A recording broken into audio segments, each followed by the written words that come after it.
this show afterwards. Okay. So so let's talk about what's going on in the world here. Okay. But we're going to start off with something funny, just because it is very, very funny. This what happened. We have a lot of people at Lee's house. This is very confusing. Okay. Um, so this is a story. So something happened this week that is just hilarious. It is the funniest thing that I think has ever happened in politics ever. I mean, ever. This will go down in the history books. If it wasn't for the fact that America is ripping itself apart, it would actually have the time to spend on the humor. Being in Israel, we were able to, number one, because it happened on Shabbat, and for us, it wasn't Shabbat when this happened, we were able to look at this and laugh our heads off. Just to give a little background, and the three people over there, the three musketeers, I'm telling you, you're going to want to pay attention to this, because whatever you're laughing at, this is much funnier. There is nothing funnier than this. You couldn't write this into a television show. Okay. Um, the as you know, the Trump campaign, and we'll discuss this also in a more serious way. The Trump campaign is suing the United States of America. Essentially, they're not suing the Biden administration. They're suing America to have a fair election. They feel that they've been ripped off. The head of this. The head of the top lawyer, Trump's lawyer in this, the Trump campaign's lawyer, is somebody by the name of Mayor Rudy Giuliani. His name is Mayor because that's his title. During 9/11, you have to understand, during 9/11, I was like 21. And I was in Israel during 9/11. When 9/11 happened, everybody was terrified because nobody knew what was happening. Nobody knew what was happening. There was the internet. It had been invented, but it wasn't like you could go on and see the news. And there were no news broadcasts because the towers had gone down. So news studios they couldn't function. No one knew about them. No one knew how to use them because everything was down. All the equipment that broadcasts from the top, or did from the top of the Twin Towers. So when they were inoperable, studios couldn't broadcast. So it was very scary. And one camera crew from one of the stations was able to get a remote signal on the streets of New York. And they went up to Mayor Giuliani, who was down at Ground Zero. And Rudy Giuliani said, "Follow me." And he walked like 6 miles out of Manhattan, and the camera just stayed on him. And he held our hands and told us that everything's going to be okay, and was giving constant updates when they would pull him aside and give an update. And when he was telling everybody what to do and how to coordinate it was an amazing, and he was the hero. For years, there was no greater hero in the United States of America than Rudy Giuliani. That ended at a certain point. Before 9/11, you should know, he was a mayor in New York that was like tough as anything. He was an attorney general beforehand, and then he was tough in New York, but in very controversial ways. Not everybody was happy with it. But once 9/11 happened, his greatest critics were like, okay, it doesn't matter anymore. And then he was termed out like 3 weeks after 9/11. His term ended. So he really went out on like the highest note. Since then, he's become one of a laughing stock, and a complete laughing stock when it came to what's it called? It came like a really laughing. If I hope none of you have seen it, but the Borat movie, he essentially I'm sorry to be so blunt on this one. He essentially like tried sleeping with a 15-year-old girl, a girl he thought was 15, that was really 24. I don't care if she was 35. He's like 70. Okay, it was not a good look for a former mayor. Okay, and it was bad. So like that was, you would think that the Borat movie would cause President Trump to think maybe I should have a better face on my campaign as I take one last lawsuit to try to save my presidency. But no, President Trump went with Rudy Giuliani as his lawyer, excuse me. And then this happened. Okay, this is where this gets really good. Okay, Mayor Giuliani had a press conference where he was going to announce the lawsuits and the evidence that he had of cheating. This is before they called the election for Vice President Biden. Okay, so before they call it, they're going to have this press conference. And as you know, there's a famous hotel chain in America, very high end, incredibly high end, called the Four Seasons. Okay, it's one of the nicest hotel chains in the United States of America, around the world. You stay at the Four Seasons, it's going to be incredible.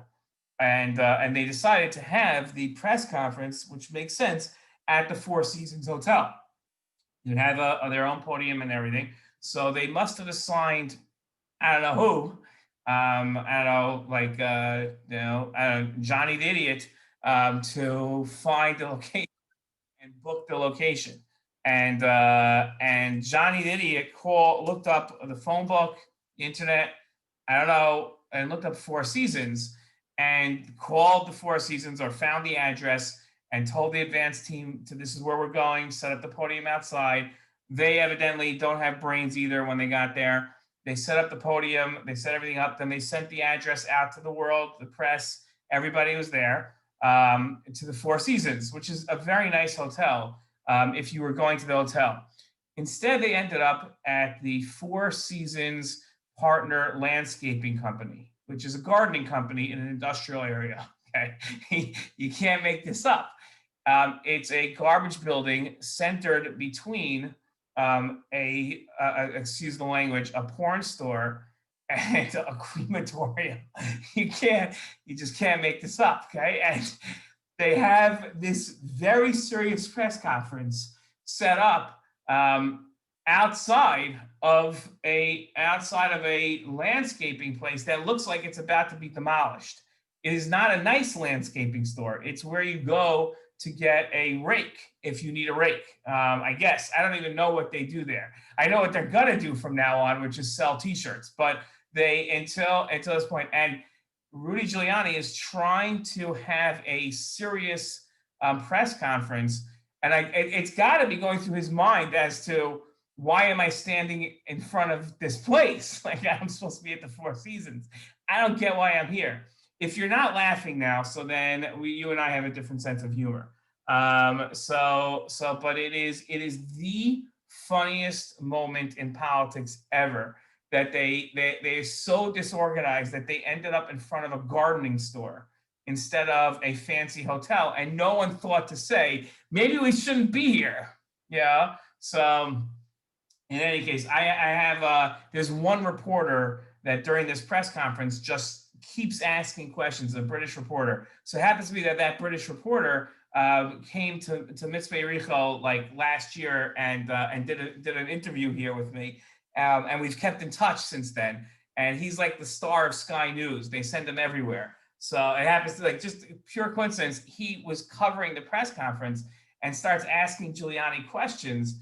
And Giuliani, like at one point, loses his temper and says, "Are you employed by the Biden administration?" And he's like the Biden campaign, and he's like, "No, I'm a reporter because what you're saying doesn't make any sense." And he's not just asking the questions because it doesn't make any sense. I asked my friend, I said, "Please tell me, did you feel like Borat at that moment? Like, did you not feel that you were?" And he's like, "Yeah, oh, completely." He's like, "We all felt that we were in some sort of like big practical joke of the movie. And this was just a continuation of making him look. We did not think this could be in any way, this could be serious." And it was. The only thing that made it better was that they called the election for Joe Biden during the middle of the press conference, which caused Rudy Giuliani to, I don't know what he was doing, but you have to see the clip. I'll try sending out the clip tomorrow. It's just, and all over TikTok are the funniest videos of people pretending to work at the landscaping store and like taking the phone call from them. You know, one guy's like, yo, I'm not going to do justice to this, but one guy's like, I don't know, some guy named Rudy Giuliani called me, and it's just very, very funny thing. So in any case, that happened this week, and that's the funny part. Okay, let's get to serious stuff now. Okay, let's get to the serious stuff here. So. Unfortunately, a lot of serious stuff is happening now. We have people on this Zoom who are very big fans of President Trump, and people who are very big fans of Vice President Biden. We saw last week we had a great I'm not sure debate where the two opinions were really expressed well, and that was very good. That was very good. So I'm not going to take sides. I don't take sides. But I'm going to just give a little of a rundown so we can understand what's happening and hopefully provide some clarity. And if you have questions after each point, I'll take questions. That way I get through my point, then we'll take questions. So first, let's discuss the proper way a pro-Israel person approaches this. And let's discuss what's actually happening. Okay, we're just going to go with facts. Okay? Every election, what you have is on every single election, the states and the counties are Okay, the ones. did it go out for everyone, or there's? Let's get this muted here. I keep pushing mute. It's not working. We wait for Rabbi Pilichowski's Wi-Fi to get on. Oh, okay, there we go. Oh yeah, I was okay. I didn't think I was delayed. Okay. In any case,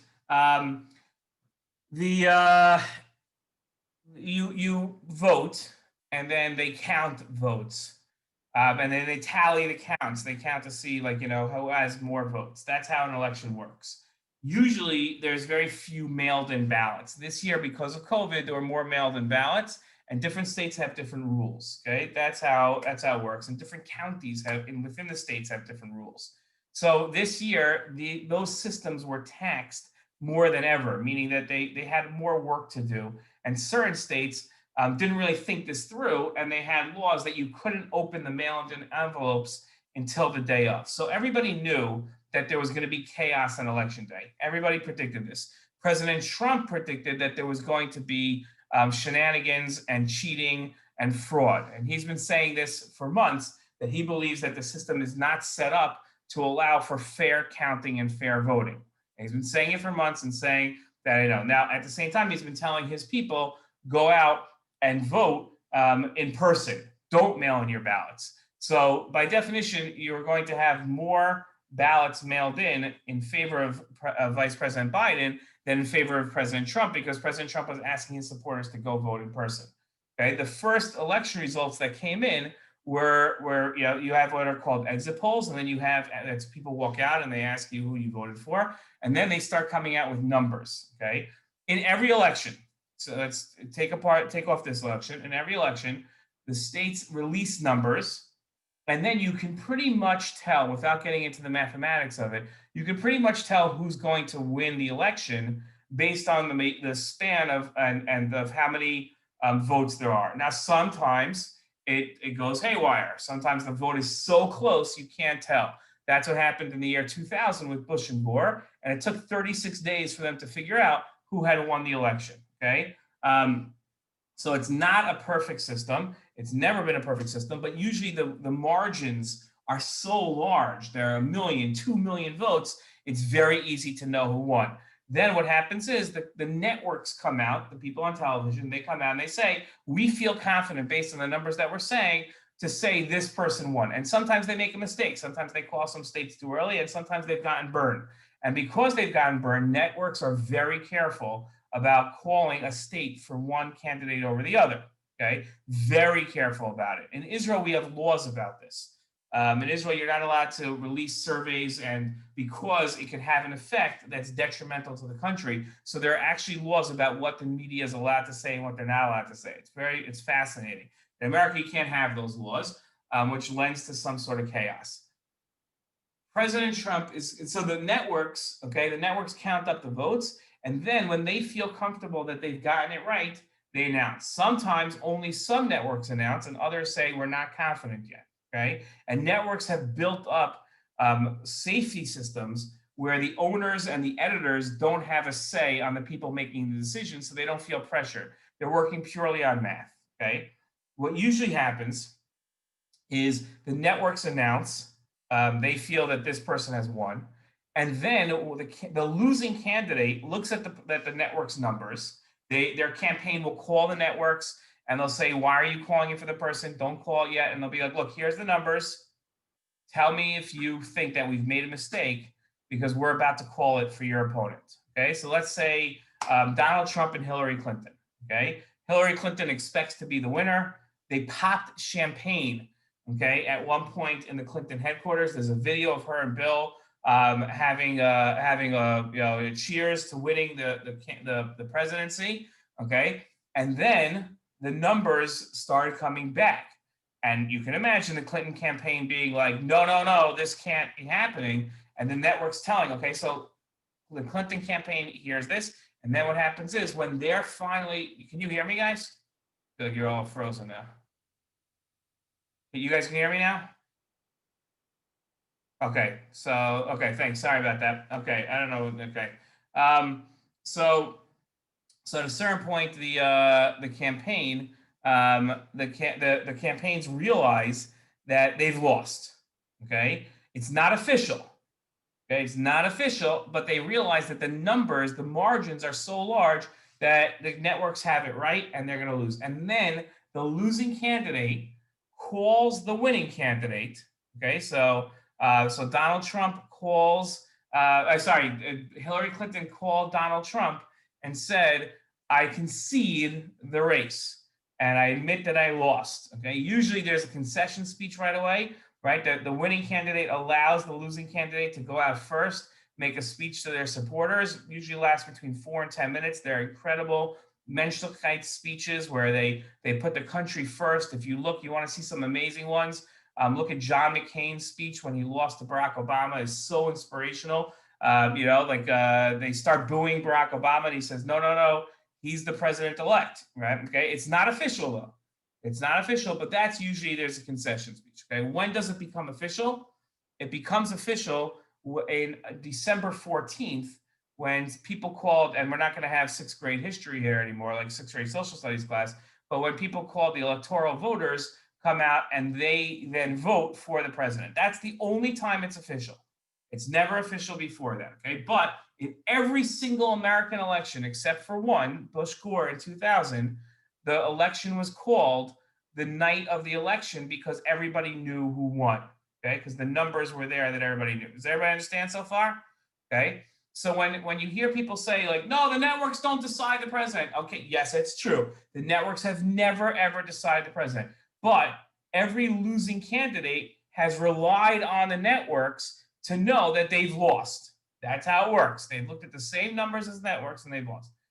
Donald Trump feels, okay, that the networks got it wrong and everybody got it wrong because there's an unknown factor, and that is fraud. He feels, and he says that he has the evidence to prove it, that there is so much fraud that went on in this election, meaning people cheating, that if you looked at the ballots and there's evidence, he's actually won the election. As he says, yes, Joe Biden got more votes than me, but that's because he has illegal votes. Meaning, it doesn't mean that a guy got up at 3 a.m, and snuck into to the elections and put Joe Biden ballots in. Okay, it doesn't mean that there was some sort of secret operation in Russia where they inundated the fake dead people voting. But what it means is that there was enough ballots that should have been invalidated by law and weren't. And if you start looking at those ballots and you take the ones out, most of them are for Joe Biden. Okay, and some were people like doing things that were wrong. They cheated on purpose, and some were just ineptitude. But if you do that and you look at it slowly but surely, you'll see that in the end, Donald Trump is actually going to win and has actually really won. Okay, that's the contention of the president. Okay, the networks and the states don't believe that that's true. Okay, so all 50 states believe that they've gotten the count correct. The networks believe that there isn't enough evidence to prove that they didn't get the vote correct. So President Trump feels that he does. Nobody else other than his campaign and his supporters feel that he's right. Okay. So that's where we're at now. So President Trump is going, and he has filed. He's going to file state by state. He's going to file lawsuits to show that he has won, and he's going to have to present his evidence in front of a judge. If he has the evidence, then eventually it'll go to the Supreme Court, and they'll overturn the election results, and hand the election and announce that Donald Trump has won. Okay, that can happen. It is When I say highly unlikely, really highly unlikely, okay? It will be something that like it would be it would be unreal. It's unfathomable that there's been so much ineptitude and corruption that this could happen, okay? But that's what President Trump is contending now. So does everybody understand what's happening right at this moment and what's going to be going on for the next 2 to 3 weeks, which will be these court cases? Does everybody understand? Okay, does anybody have any questions? Don't feel bad if you have a question. You can ask questions. Any questions? No? Okay. That's what's been happening. Okay, now the important thing for us is we're pro-Israel advocates. So what do we do now? How does a pro-Israel advocate deal with this? Okay, and the answer is very simple. Just think practically. Okay, let's take this. Let's imagine you had two people, as odd as this is. Okay, but let's imagine you had. I'll give you a perfect example. Okay, I teach in a school in Chicago, and a student transferred in to the school today. Okay, now there is no building right now because we're all teaching on Zoom. So when he got onto Zoom, I decided to play a great practical joke. I know that I look just as young as all of you. So I decided that I would pretend to be a student. And when he got on with everybody else, I said, does anybody know where the rabbi is? And everyone quickly, thank God my students are smart enough to realize what I was doing. And they all said, no. And I'm like, well, I understand we're just waiting here for him. Like, shouldn't we get a free period? And they're like, well, we don't want to get off. We don't know what's, he can get us in trouble. So I said, and then I turned to the kid, I'm like, who are you? Were you in school this morning? I didn't see you. And he's like, oh, I'm new. So I'm like, oh, okay, where's the rabbi? And then he sees my name at the bottom of the screen and he's like, it says that's the name of my teacher. So he's very confused. He's very, very confused as to what's going on. And I just pretend to be a student the whole time. What does this kid do? Right? The kid, on the one hand, right, thinks he's pretty sure I'm the teacher, right? Because the name on his paper matches the name on my Zoom thing, okay? At the same time, I'm claiming not to be the teacher, and if he accuses a friend in his class who he hasn't met yet of being the teacher, he's going to look really weird, right?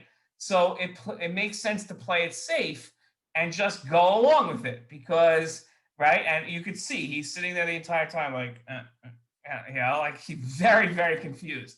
And I'm just happy that he didn't, wasn't confused by that I look so old because evidently I look young enough to be in high school still. So that's so he was going back and forth. That's playing it smart. We also have to play it smart. Okay, so that means that if you care about Israel, right, more than you care about politics, you're not going to sit there and take sides on this one. You're not. You're going to sit there and say, okay, I want to make sure that we're safe in both ends. I don't have to be the adjudicator. I don't have to be the decider of who won this election. Thankfully, there are 9 other people that are going to have to make that decision.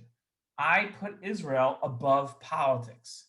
If you're putting politics first and you're saying, hey, we've got to go ahead and say, we got to go ahead and say that President Trump really won the election or say that Joe Biden really won the election, then what we're doing here is we're putting our politics ahead of our care for Israel. It does not make any sense to do one over the other, and it hurts our ability to be effective in our Israel advocacy. So I'll tell you just myself today. Today I met with somebody high up in the Trump administration, and I'm telling you this is the truth. And I met with somebody from the Biden campaign, which will be somebody high up in the Biden administration. And I'm playing it both ways because I have to have influence in both, and I don't want to offend either side. And as an Israel advocate, that's what you have to be thinking of. What are the issues facing Israel, right? And how can I make sure that a Trump administration and a Biden administration are both going to effectively help in those areas? Does everybody understand? You got to ignore the noise out there. Ignore the noise and focus solely on what the problems are. So today I spoke to them both about Iran and told them how Iran is the number one, number two, and number three problem facing Israel. And yes, I'm a settler, and I want you guys to be pro-settler. Not you guys. I'm talking about the Bidens and the Trump administration's campaigns, whatever you want to call them. But the number one thing is Iran, and that's the most important thing. You've got to stop Iran. Okay, that's got to be the number one issue. Am I frozen again?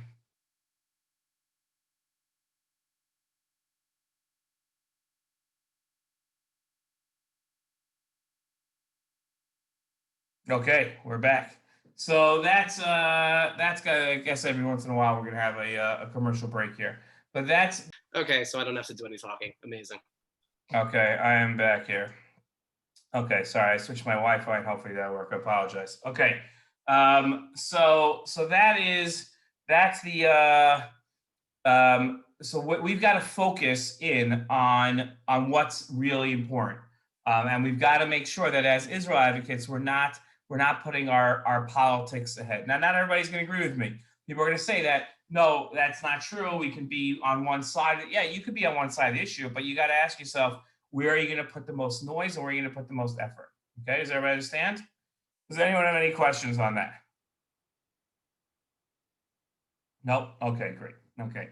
Keep in mind, it's a lot of fun to be able to say, like, oh, I know President Trump won the election. I know that Vice President Biden won the election. But really, where are our energies? Where are our efforts? Okay.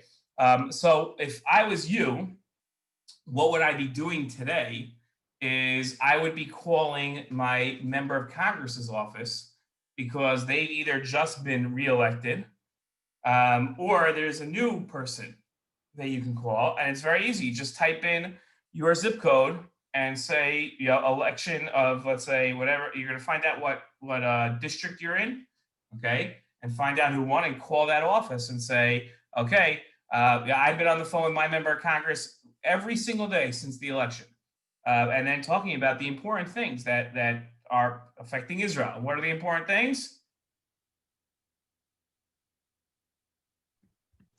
Iran. Good. Number two? Iran. Great. And number three? Joe Biden promising Hamas money. Nope, Joe Biden never promised Hamas money. That's never happened. Sorry. But number three would be Iran. But guess who has promised Hamas money?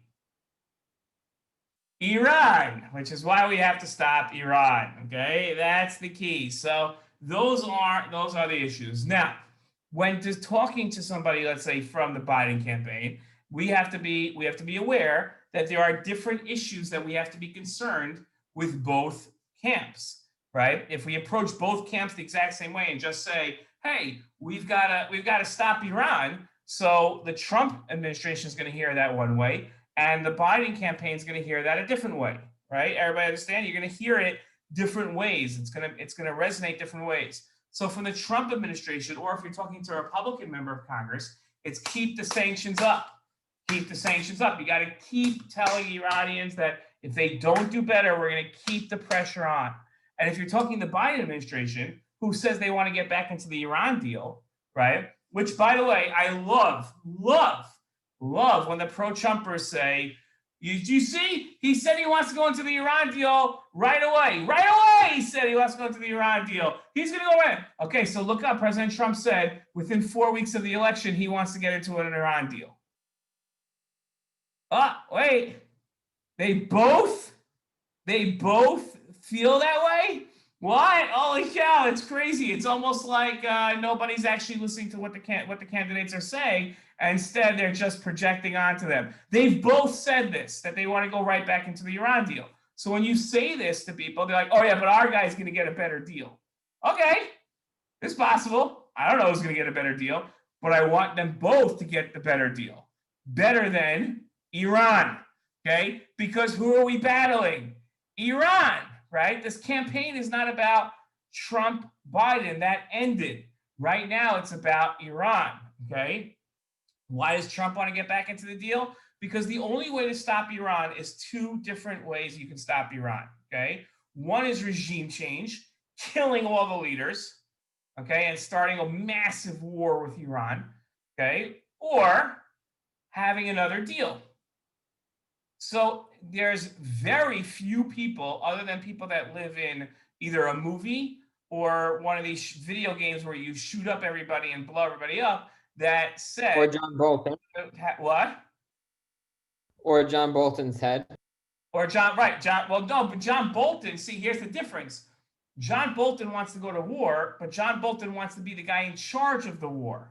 Everybody else wants to go, right? So John Bolton isn't like talking theoretics. He was there, right? And that's why he left the administration. John Bolton was the NSA director, and he says, and he wanted to go to war. He's like, oh, you're going to make me the NSA director? I could actually get the war that I want with Iran.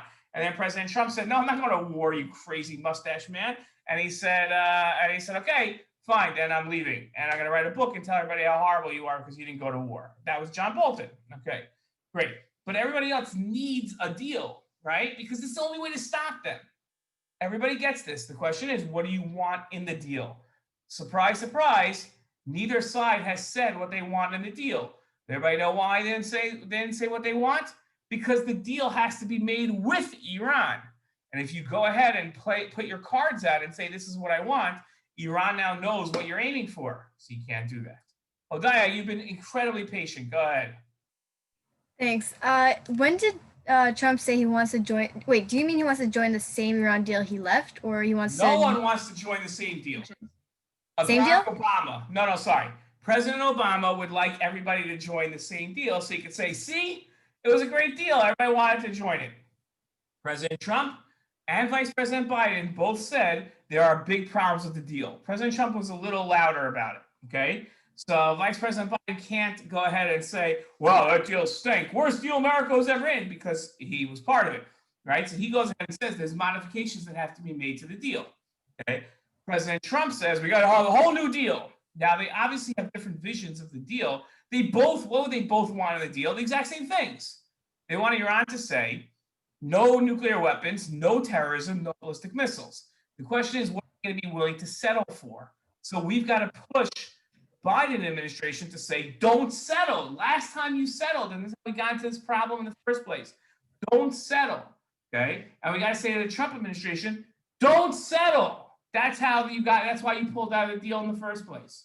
So the message is the same. Don't settle. Play tough, okay? Everybody understand? That's the idea. Okay.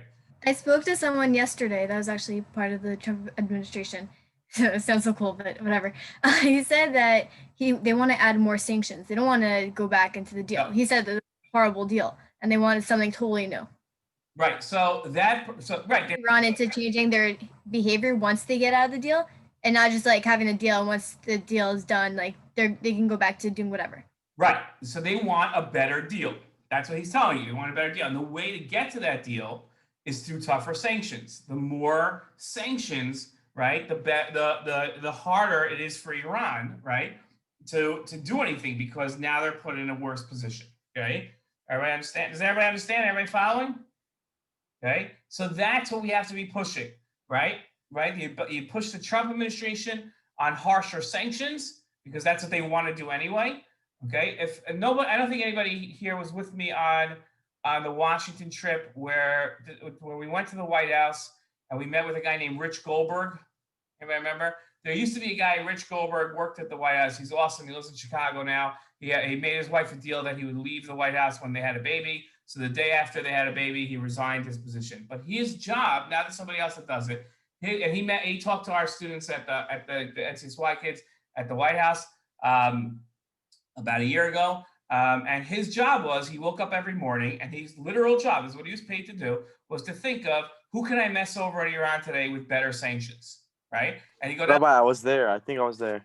You were there, yeah. I think he was there, right? Remember, right? So skinny guy, right? So yeah. Right. Okay. So there we go. And so he would wake up every morning. He was one of the only people. He's actually been sanctioned by Iran, right? If you sell him a Persian rug or pistachio nuts from Iran, that person could go to jail. He's not allowed to go to Iran. It's very troubling for him because obviously that was the number one vacation spot for him, was to go to Tehran. That's sarcastic. Okay. So, but he's right. So he's not going to be going to Iran, and he's been sanctioned because he would sanction people right and left. The Trump administration yesterday announced, unofficially, but announced that they're going to be ratcheting up sanctions over the next couple of months to unprecedented levels, right? So that's a great thing. Great thing. Okay. What are the benefits that we have from a Biden, if Biden is the winner? What are the benefits now? So now we can shape how our discussions with the Palestinians go. Maybe it lends for more opportunities, right? Because they're going to have a greater relationship with the Palestinians, where the Trump administration has zero relationship, right? Today, Mahmoud Abbas, the Palestinians, I'm telling you, Abu Ibn was the foreign minister of Israel who said the famous line, the Palestinians never miss an opportunity to miss an opportunity. Now, the Palestinians never miss an opportunity to shoot themselves in the foot as fast as they possibly can. It's like you could predict it now. If you would ask me, what are the Palestinians going to say to relate to as a reaction to the Biden win, right? So what would their reaction be? So you would say immediately they're going to put out a statement congratulating Joe Biden. Immediately. And then they're going to write in a statement that they can't wait to deal with the United States of America as soon as January 20th comes around, right? We're so excited for a Biden administration because we see the hope and the promise that they're going to bring to the Palestinian people. Or you could wait until the next day, well past when the last world leader has congratulated Joe Biden, and then an hour later present a list of demands of the new Biden administration that you will only negotiate with them if they do these things, and make sure the top thing on that list, the top demand on that list, is something that Joe Biden, one, has said he's not going to do, and two, legally he cannot do, which is move the embassy back to Tel Aviv. So make sure you don't list the poor people that are suffering, or the fact that you want a state. Instead, make a list of demands and put at that top of that list the embassy moving back, and then threaten Joe Biden that you will not talk to him unless he meets those demands first. Because the Palestinians will always, and I apologize to anybody that's shot themselves in the foot before, but it will always shoot themselves in both feet, take out their own knees, and crash their car on the way to burning out. Because I can't imagine what goes through their heads. I just cannot. It's just the worst PR firm ever must be working for them. Or it's Borat, or maybe they have Rudy Giuliani on staff. I don't know. Maybe that's who's advising them, and maybe they're going to be opening up an embassy at the Four Seasons. But it's incredible that they would do this, and it's great because I look at this and I say, thank you, because I thought we were dumb, and evidently you're even stupider than we are. So thank you. And I don't know if I'm in the Biden administration and I've made a campaign promise to re-engage with the Palestinians and talk to the Palestinians, and that's, we're going to be different than the Trump administration. And then I say this, and I'm going to reach out to the Palestinians, and then the Palestinians come back and make it impossible for me to talk to them. I don't know what I do at that point. I think I just, it's almost as great as when the Trump administration came to the Palestinians and said, we are interested in giving you $50 billion. And they said, what an insult. An insult. We could be bought off the $50 billion, right? And that's their response, right? So, okay. What are our concerns over a Biden win? Our concerns are that they're going to give in on the Iran deal, okay? That they're rushed to get back into a deal with Iran and to make our allies happier will cause them to do the same mistake that the Obama administration did, which was in the excitement of getting a deal, giving up too much, which is exactly what the Obama administration did. Okay, that's concern number one. And concern number two is in dealing with the Palestinians, that they're going to do what every administration, Democrat and Republican, has done beforehand, which is put the blame on Israel or the demands on Israel, because the Palestinians, you can't have any expectations of the Palestinians. So when I have with my children at home, right, if I have one child that's always acting up and I have another child that's well behaved, and they get into a fight. So it's easier for me just to make demands of the well-behaved child because I know that they'll acquiesce and give in, right? And I don't ask the child that's not behaving well to right? Everybody understands that? That might be a little too parenty, but that's the same idea. What every administration has dealt with the Israelis and Palestinians. We're not going to get the Palestinians to stop their terrorism. So instead, we'll ask the Israelis to stop building. And that way it'll look like we're actually moving forward in the peace process, right? That we have to make sure that the Biden administration doesn't give in to the Palestinians and their victimhood and their complaints and their crying, and instead have them say, no, you're going to have to produce. And that's what we want to, that's another concern that we have of the Biden administration, okay? Now, what happens? We've got like 2 more. Let me ask you, does anybody have any questions? Because I could stop here, and I think we've had a good meeting here. Does anybody have any questions? Yes, Rafi. Sure. Sorry. Is there any danger to the president firing, firing the Secretary of Defense? It's reported he's going to fire the FBI, the CIA, maybe the AG.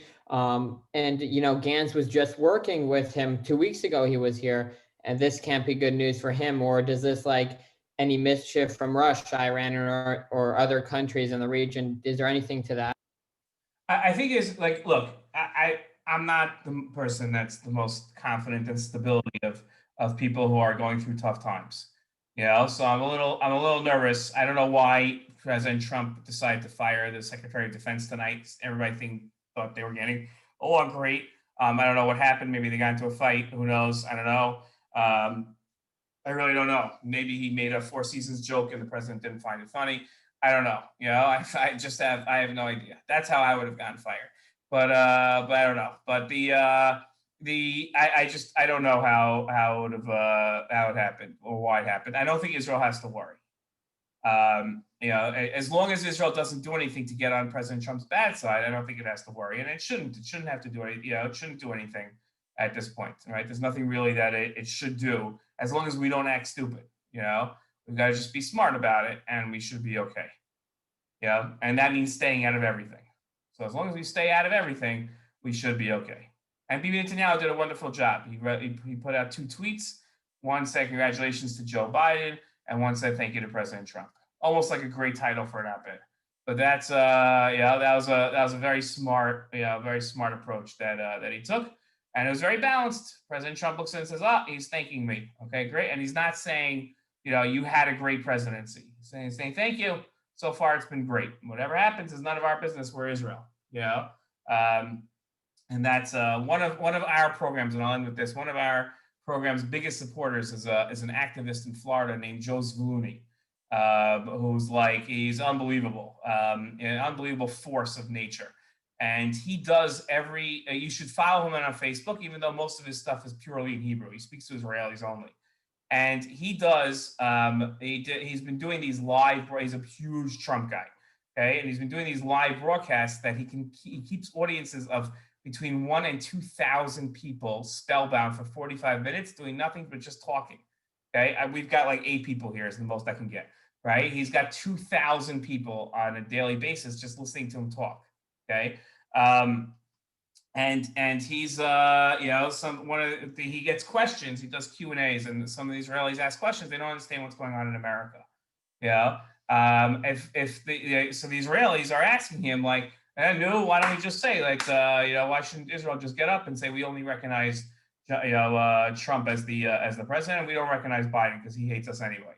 That's the approach of the average Israeli to this whole thing. So thank God Bibi Netanyahu is a little smarter than the average Israeli and understands that would not be a good and positive approach to take. Okay, any last questions before we sign off here? Okay, everybody have a great night. Okay, and I'll see you guys next week. Next week will be a whole new world out there. Okay. Thank you, Rabbi. Okay. Good night, Rabbi. Thank you. Thanks. Thank you. Thanks. Thank you. Bye, Thanks, Rob. Giller.